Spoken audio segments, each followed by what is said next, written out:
सभी लोगों को मेरा नमस्कार। सबसे पहले आप सब लोगों से क्षमा प्रार्थी हूं, थोड़ा विलंब से आया। सभी एक महत्वपूर्ण विषय लेकर के आज हम इतनी भारी संख्या में एकत्रित हुए हैं और हमारा वही है, आज जल जीवन हरियाली दिवस भी है और चर्चा हम लोग कर रहे हैं। आज का यह दिन पर्यावरण संरक्षण और जल संवर्धन के प्रति हमारी प्रतिबद्धता का प्रतीक है। जल का महत्व भी है और इसकी चुनौतियां भी हैं। वर्तमान में जल ही जीवन का आधार, बिना जल जीवन असंभव है। वर्तमान में जल संकट एक गंभीर समस्या है। इसका कारण है हमारी बढ़ती जनसंख्या, अनियंत्रित शहरीकरण, भूजल स्तर में गिरावट और वनों की कटाई। मैं समझता हूं कि आज जिस तरह से ये तमाम इस पर हम ध्यान नहीं दे रहे हैं, लगातार हमारी जनसंख्या बढ़ती ही जा रही है और शहरीकरण स्वाभाविक तौर पर हो रहा है, इसका नियंत्रण नहीं कर पा रहे हैं। और निश्चित तौर पर अंडरग्राउंड जो वाटर है उसका दोहन बहुत बड़े पैमाने पर हम कर रहे हैं। सबको पता है असमय बारिश होती है, जिसके वजह से किसान की निर्भरता बोरिंग पर होता है, ट्यूबवेल पर होता है। इसके कारण बारिश नहीं हो रही है तो अंडरग्राउंड वाटर मेंटेनेंस नहीं हो रहा है और उसका दोहन हो रहा है तो उसकी पूर्ति नहीं हो रही है। इसलिए जल संकट स्वाभाविक तौर पर हो रहा है। आप देख रहे हैं कि वनों की कटाई, चूंकि वन है तो बारिश होता है, उसका नियंत्रण होता है, मगर लगातार जब हम वनों की कटाई करेंगे और उसके एवज में वन नहीं लगाएंगे तो आने वाले दिन में भारी संकट होने वाला है। और किसी ने कहा है कि वह दिन दूर नहीं जब जल के लिए मारकाट होगा। ये बहुत गंभीर और चिंता का विषय है हम लोगों के लिए। भले ही हम लोग अपने इस जनरेशन में पानी मिल जा रहा है किसी तरह से, मगर आने वाले दिन में अगर इसका हम इंतजाम नहीं करेंगे बहुत भयंकर परिणाम। और बिना पानी का तो कोई जीवन ही नहीं है। भूखे हम 5, 7, 10, 20 दिन तो रह सकते, पानी को तो 1 मिनट भी हमारे लिए पहाड़ है। इसलिए बहुत आज हम सब लोगों के लिए चुनौती है और गंभीर चर्चा आज हम इस बैठक में कर रहे हैं। मैं समझता हूं कि 13 जुलाई 2019 विधानमंडल में गंभीर चर्चा हुई माननीय मुख्यमंत्री जी के नेतृत्व में, और चर्चा के बाद एक रूपरेखा तैयार किया गया और 2 अक्टूबर 2019 को गांधी जी के जयंती के अवसर पर यही ज्ञान भवन में एक अभियान की शुरुआत हुई। मैं समझता हूं कि मुख्य उद्देश्य हमारा यही है आज के इस बैठक के माध्यम से कि हम जल संरक्षण करें, हरियाली को बढ़ाना है और पर्यावरण को संतुलन बना के रखने का काम करना है। विभागों की भागीदारी है, अहम मुद्दा है। कई विभाग मिलकर के इस चुनौती का सामना करना है, जिसमें हमारा विभाग कृषि विभाग है, ग्रामीण विकास विभाग है, शिक्षा विभाग है, नगर विकास एवं आवास विभाग है, जल संसाधन विभाग है, पर्यावरण वन और जलवायु परिवर्तन विभाग है ऊर्जा विभाग है, और हम सभी लोगों को मिलकर के सारे इस अभियान को सफल बनाने में हम लोग की भूमिका होनी चाहिए और करना भी चाहिए। जल संरचनाओं में तालाब, धीरे धीरे तालाब है, पोखर है, कुआं है, नदियां हैं। गांव का वो माहौल था जब कोई ऐसा गांव नहीं था जहां तालाब का निर्माण नहीं होता था, कुआं का निर्माण नहीं होता था। अब तो तालाब भर करके लोग मकान बना रहे हैं, बिना कोई सोच समझ के फील्ड बना रहे हैं, कुछ से कुछ कर रहे हैं। तालाब खोदना, तालाब को बनाना बहुत जरूरी है हमारे लिए। और पोखर गांव में अभी भी बहुत जगह, तो हम खास तौर पर जो उत्तर बिहार का इलाका है, मैंने देखा है पोखर की परंपरा बहुत पहले से है। पोखर में हम लोग मछली पालन भी करते हैं, वो भी धीरे धीरे खत्म हो रहा है। तो ये सब चिंता हम लोग को करना पड़ेगा। कुआं तो ऑलमोस्ट खत्म ही हो गया है। कोई ऐसा घर नहीं था, मेरा घर है, पुराना घर है, यही स्थानीय मोहल्ला है गुलेटोली, आज भी बाप दादा के जमाने का कुआं है, बचा कर रखा है। तो ये कुआं का महत्व है। तो आप कोई आपदा हो गया, घर में आग लग गया, कहां से पानी लेगा?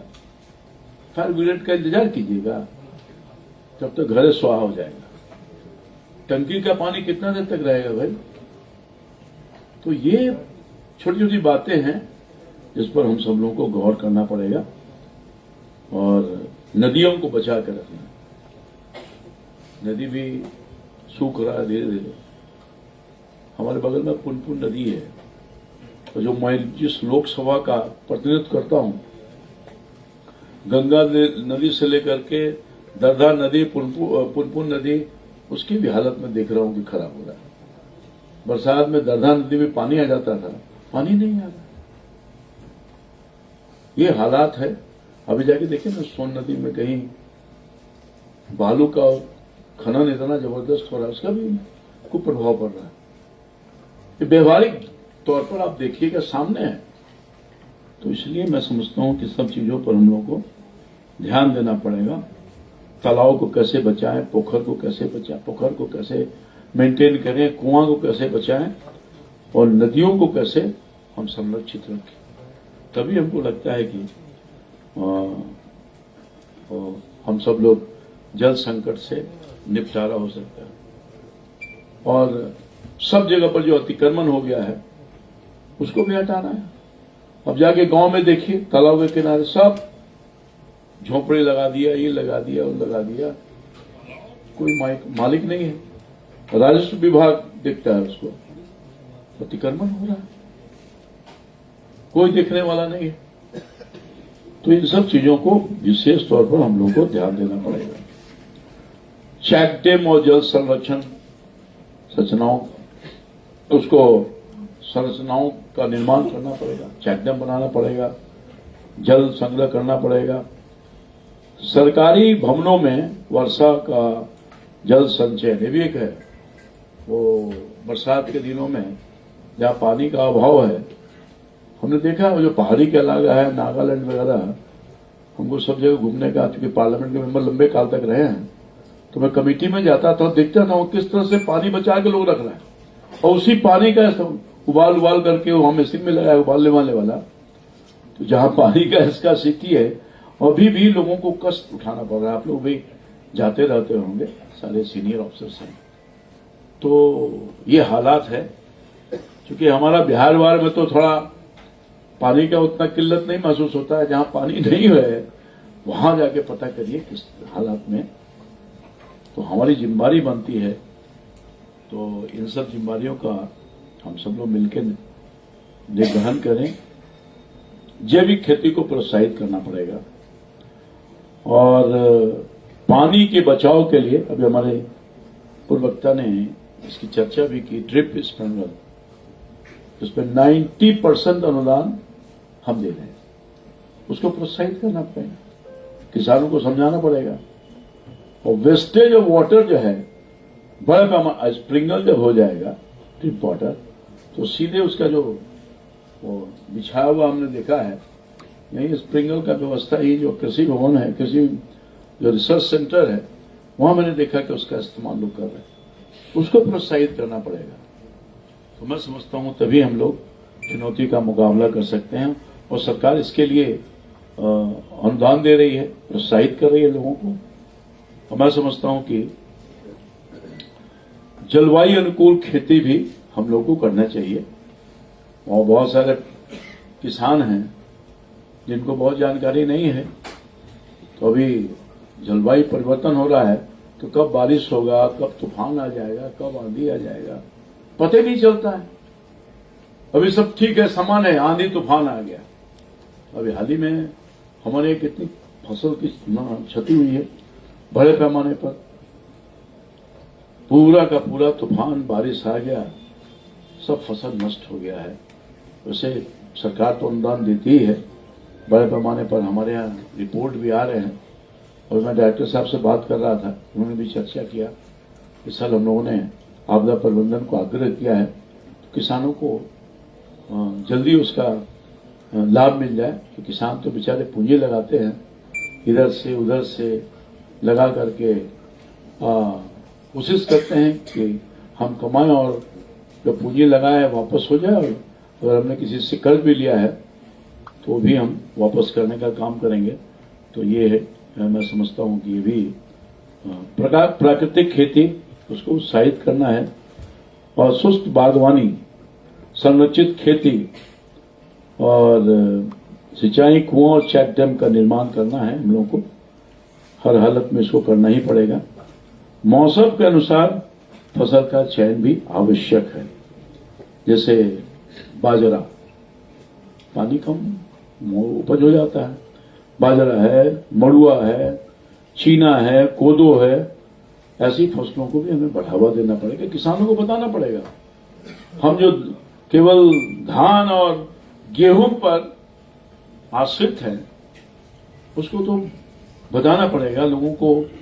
हमारे किसान लोगों के लिए वैज्ञानिक सेंटर हर जिला में भी है, केवीके, वहां ये ट्रेनिंग दी जाती है।